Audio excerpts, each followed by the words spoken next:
আসসালামু আলাইকুম রাহমাতুল্লাহ। চলে এলাম একটা নতুন ভিডিওর মধ্যে। আজকে আমি আপনাদের দেখাবো পুশ আপ কিভাবে করা লাগে। এটা যে কেউ করতে পারে পুশ আপ। এই পুশ আপ অনেক জরুরি। যারা জিম না করেন, শুধু ফিট থাকতে চান, হালকা পাতলা শরীর চর্চা করতে চান, তাদের জন্য অনেক ইম্পর্টেন্ট এটা। আর যারা জিম করে তাদের জন্য তো অনেক ইম্পর্টেন্ট আছেই। এটা যে কেউ করতে পারে। আজকে আমি এটা আপনাকে প্রপার ভাবে এটা আমি দেখাবো কিভাবে করা লাগে। আর এটা আমার ওয়ার্কআউট ভিডিওর সর্বপ্রথম ওয়ার্কআউট। আমি আমার এই চ্যানেলের মধ্যে প্রত্যেকটা ভিডিও, প্রত্যেকটা এক্সারসাইজের আমি দেখাবো কিভাবে প্রপার ভাবে এক্সারসাইজ করা লাগে। এই ভিডিও দেখার পর আপনি বুঝতে পারবেন যে পুশ আপটা আপনি আগেও দিচ্ছেন, কিন্তু এখন এটার মধ্যে কি পার্থক্য আছে। সর্বপ্রথম বিষয় আছে আপনার হলো হাতের পজিশন।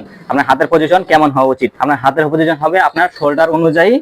আপনার শোল্ডার অনুযায়ী এর থেকে হবে একটু বাহিরে, না আপনার শোল্ডার থেকে ভিতর হবে, না আপনার বাইরে হবে। অনেক এরকম ভাবে করে দেখায়, না এগুলো সঠিক না। এক একজনের এক একটা মাপ হতে পারে। এজন্য আপনারা সবসময় মাপবেন কিভাবে, আপনার শোল্ডার অনুযায়ী আপনার হাত রাখবেন। এখান থেকে আপনারা এতটুকু দূরে রাখবেন, হালকা একটু দূরে রাখবেন। এবং আপনার পায়ের পজিশনটা কেমন হবে, আপনি পা নাকি ছড়ায় রাখলে আপনার যে এনার্জিটা এখানে অনেকটা শেষ হয়ে যায়। এই জন্য আপনারা পাউডারে এরকম ভাবে রাখার চেষ্টা করবেন। এবং আপনারা যে বডিটা হবে এবং আপনার যে কোমরটা হবে, অনেকে দেখলাম কোমর এরকম ভাবে রাখে, অনেকে নিচে ভাবে রাখে। না, কোমরটা হবে একদম স্ট্রেট। এটা হবে এরকম একটা অ্যাঙ্গেল হবে, এটা, এবং এটা স্ট্রেট হবে। এবং দ্বিতীয় যে সবচেয়ে বড় বিষয়টা হলো, সেটা হলো শোল্ডারের পজিশনটা কেমন হবে।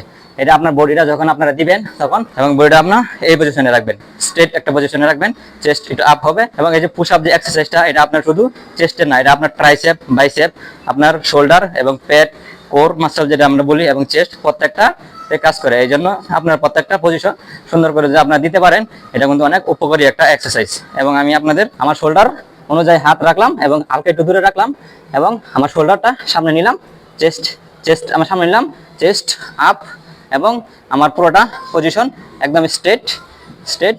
এবং আমি থাকাবো সামনের দিকেও না বেশি উঁচাও না এবং বেশি নিচাও না, আমি স্ট্রেট এরকম ভাবে থাকাবো। এবং এটা হবে না এরকম, এটা হবে এরকম। আমার যে হাত এটা আছে না, আমার যে হাত এটা চেস্ট কাছাকাছি যাবে, মানে এটা এখানে আসবে হাতের এই পজিশনটা। এবং এটা আপনারা যখন করবেন, যখন উঠবেন তখন হালকা একটু দ্রুত উঠবেন, এবং যখন নামবেন তখন আস্তে আস্তে নামবেন। আপনার মাসেলে যতটুকু হিট করা প্রয়োজন এতটুকু হবে, যেটা আপনার জিম যেটা জন্য আপনি পুশ আপ দিতেছেন, এটা আপনার কার্যকরী হবে। এটা হবে এরকম। যখন আপনারা নামবেন তখন স্লোলি, যখন উঠবেন তখন পুশ, হালকা, বেশি না। যেমন ধরেন 3 সেকেন্ডে নামলেন, 2 সেকেন্ডে উঠলেন, এরকম হবে। 1 2 3।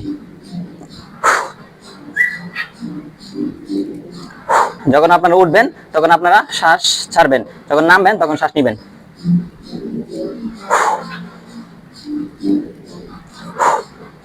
এরকম। যখন আপনারা উঠাবেন তখন এটা ফুল স্ট্রেচ করার দরকার নেই। তাহলে কি হবে, আপনার জয়েন্টে প্রেসারটা কম পড়বে। এবং আপনারা যারা প্রথমে দিতে পারেন না, প্রথম আপনারা এভাবে ট্রাই করতে পারেন।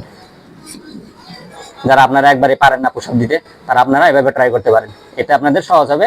আপনারা যখন এভাবে অভ্যস্ত হয়ে যাবেন, তখন আপনারা হাঁটু উপরে উঠাইয়া, তখন এভাবে স্ট্রেট হয়ে, তখন এটা আপনারা ট্রাই করবেন। আশা করি আপনারা এই ভিডিও দেখার পর আপনাদের আর পুশ আপ দেওয়ার ক্ষেত্রে আর কোনো সমস্যা হবে না। এবং এরকম ভাবে আমি প্রত্যেকটা ওয়ার্কআউট ভিডিও আমি আপনাদের দেওয়ার চেষ্টা করব। আমি এগুলার এক্সপার্ট না, তবে আমার যতটুকু অভিজ্ঞতা আছে, আমি যেভাবে জিম করি আমি আপনাদের দেখাবো। আপনারা চাইলে আমাকে ফলো করতে পারেন। এতটুকুই। আল্লাহ হাফেজ।